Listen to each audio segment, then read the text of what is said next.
नमस्कार, सभी दर्शकों का स्टडी इन फाइनाइट पे स्वागत है। इस वीडियो में मैं आपको बताऊंगा क्लास 11 की हॉर्नबिल बुक के chapter number 1 the portrait of A lady की समरी। इसके राइटर हैं खुशवंत सिंह जी। इस चैप्टर में खुशवंत सिंह जी ने हमें बताया है कि उनकी ग्रैंडमदर कैसी थी और उन्होंने अपना चाइल्डहुड उनके साथ कैसे बिताया है, और लास्ट में स्टोरी के एंड में उनकी डेथ कैसे होती है। इन सभी प्रश्नों के उत्तर हम समरी में जानेंगे। चलिए बिना देर किए वीडियो को शुरू करते हैं। ये कहानी एक बच्चे और उसके दादी की कहानी है। इस कहानी में एक बच्चा होता है, वो अपनी ग्रैंडमदर यानी कि दादी के साथ रहता है। वो कहता है कि मेरी दादी सबकी दादी की तरह थी, ओल्ड सी। मैं 20 सालों से मेरी दादी को जानता था और 20 सालों पहले वो वैसी ही थी जैसी वो अब हैं।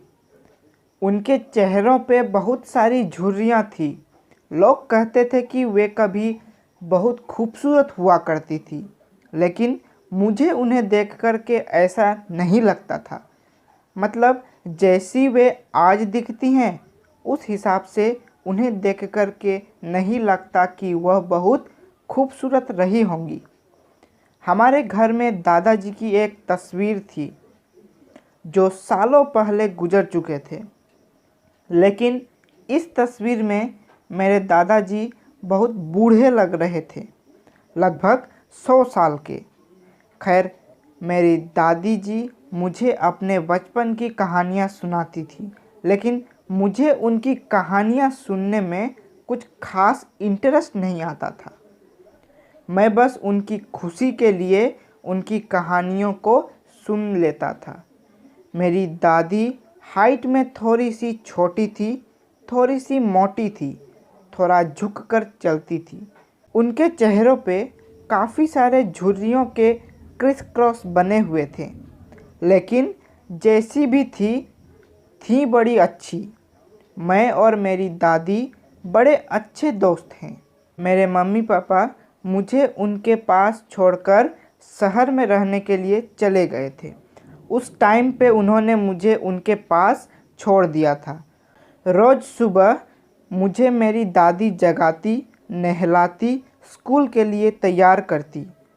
सुबह नाश्ते में हम लोग रात की बची हुई चपातियाँ यानी कि रोटियाँ खाते थे, और कुछ चपातियाँ दादी मुझे स्कूल छोड़ने जाती थी तो अपने साथ ले लेती थी।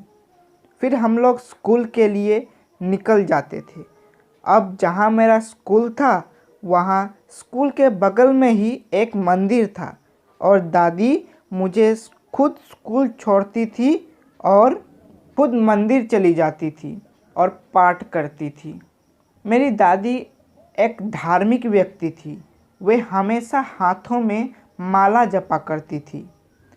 कुछ घंटों बाद जब मेरा स्कूल छूटता और दादी का पाठ खत्म होता, तब हम एक साथ ही घर आते थे। वापस आते वक्त हमें कुछ डॉग्स वगैरह मिलते थे, जिन्हें हम रात की बची हुई चपातियाँ खिलाते थे। वो जो दादी अपने साथ में लाती थी, वो चपातियाँ हम उन डॉग्स को खिलाते थे। अब मेरे मम्मी पापा सिटी में अच्छे खासे सेटल हो चुके थे, तो उन्होंने मुझे और मेरी दादी को अपने पास बुला लिया। मतलब मेरे मम्मी पापा ने मुझे और मेरी दादी को बुलवा लिया, और ये पॉइंट मेरी और मेरी दादी की फ्रेंडशिप में एक टर्निंग पॉइंट था। तो हम लोग शहर पहुंच चुके थे। शहर में मैं मेरी दादी के साथ एक ही कमरे में रहता था, लेकिन अब गांव में जैसा होता था, यहाँ पे मेरी दादी मुझे स्कूल छोड़ने नहीं आती थी, क्योंकि शहर में मैं बस से स्कूल जाता था। इंग्लिश स्कूल में पढ़ता था।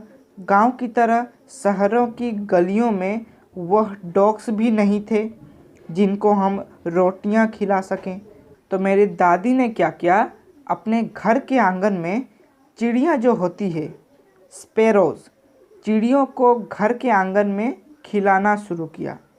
जैसे जैसे साल बीतता जा रहा था, मेरी और मेरी दादी की फ्रेंडशिप और कम होती जा रही थी।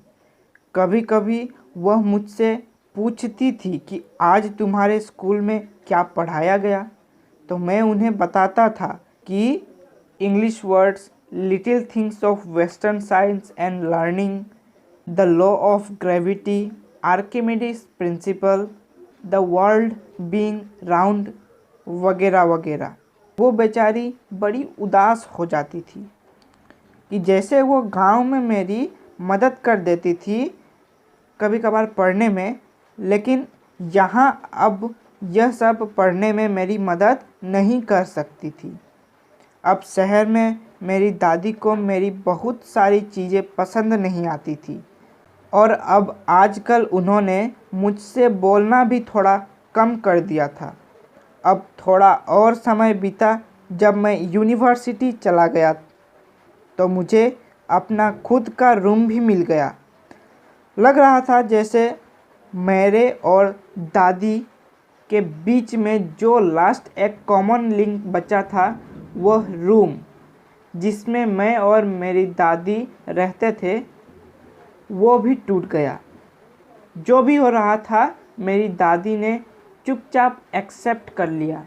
वह अब न तो मुझसे ज़्यादा बात करती थी, सिर्फ अपने काम में लगी रहती थी, व्यस्त रहती थी। सुबह से शाम तक अपना काम करती रहती थी। उन्होंने शायद ही कभी किसी से बात करने के लिए उनके कताई चक्र यानी कि स्पाइनिंग व्हील को छोड़ा हो। दोपहर के टाइम पर ही वह थोड़ा रिलैक्स करती थी। अपनी जो स्पैरोज़ हैं, अपनी चिड़ियों को खाना खिलाने के लिए जब वो ब्रेड को पीसेस में तोड़ देती थी, तो चिड़िया उनके पैरों पर आकर बैठती, चढ़ती थी और कुछ तो उनके सिर पर बैठ जाते थे। चिड़िया चहचहाती थी, लेकिन मेरी दादी कभी भी उन्हें भगाती नहीं थी। शायद यही टाइम मेरी दादी के लिए दिन का सबसे खुशी का टाइम होता था। अब कुछ समय बाद मैंने विदेश जाने की सोची, लेकिन मुझे पक्का यकीन था कि मेरी दादी यह सुनकर बहुत निराश होगी। लेकिन ऐसा कुछ नहीं हुआ। उन्होंने मुझे जाने दिया।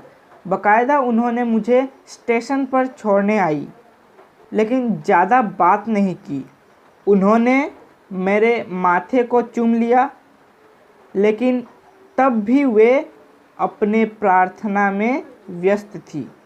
मुझे लग रहा था कि मैं अपनी दादी को आखिरी बार देख रहा हूँ, क्योंकि 5 साल बाद जब मैं वापस आऊँ तो क्या भरोसा हमारी फिर से मुलाकात हो या ना हो।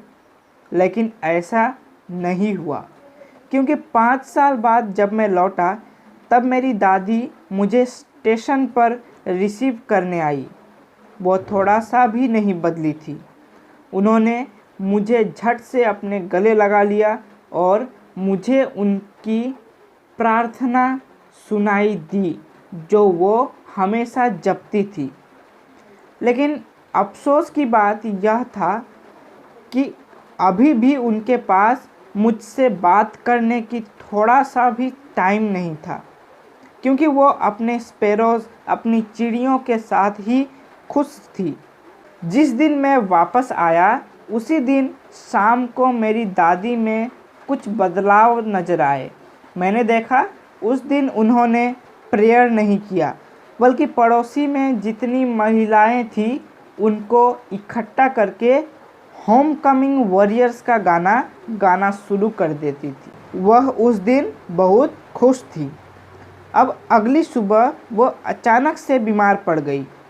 डॉक्टर तो बोल रहे थे कि यह हल्का फुल्का बुखार है, यह चला जाएगा, लेकिन मेरी ग्रैंडमदर को, मेरी दादी को लग रहा था कि उनकी डेथ का टाइम आ गया है और उन्हें ज़्यादा टाइम न वेस्ट करते हुए अपने प्रार्थना में लग जाना चाहिए। अपनी जो पाठ वगैरह करती थी उसमें लग जाना चाहिए। हमने उन्हें बहुत रोकने की कोशिश की, लेकिन वह नहीं मानी और मेरी दादी का अंदाज़ा सही निकला। कुछ ही समय बाद उनकी डेथ हो गई। हमें बड़ा दुख हुआ। हमने उन्हें उनके बेड से उठाया और पूरे रीति रिवाज के साथ ज़मीन पर लिटाया और एक लाल कपड़े से ढक दिया। कुछ घंटों तक हम उनके अंतिम संस्कार, उनकी अंतिम विदाई के अरेंजमेंट करने लगे। हम लोगों ने एक स्ट्रेचर लेकर के उनके कमरे में उनकी डेड बॉडी को लाने गए, तो वापस आते वक्त आधे रास्ते में ही हम लोग रुक गए, क्योंकि पूरे आंगन में, बरामदे में और उनके कमरे तक लगभग हजारों स्पैरोज़, हजारों चिड़ियाँ इकट्ठी हो गई। तो ताज्जुब की बात पता है क्या थी कि एक भी चिड़िया आवाज़ नहीं कर रही थी। मेरी माँ उन स्पैरोज़ के लिए ब्रेड्स वगैरह लेकर आई और उन चिड़ियों के सामने उन ब्रेड्स को छोटे छोटे टुकड़े करके ढाल दी, लेकिन एक भी चिड़िया ने ब्रेड नहीं खाई।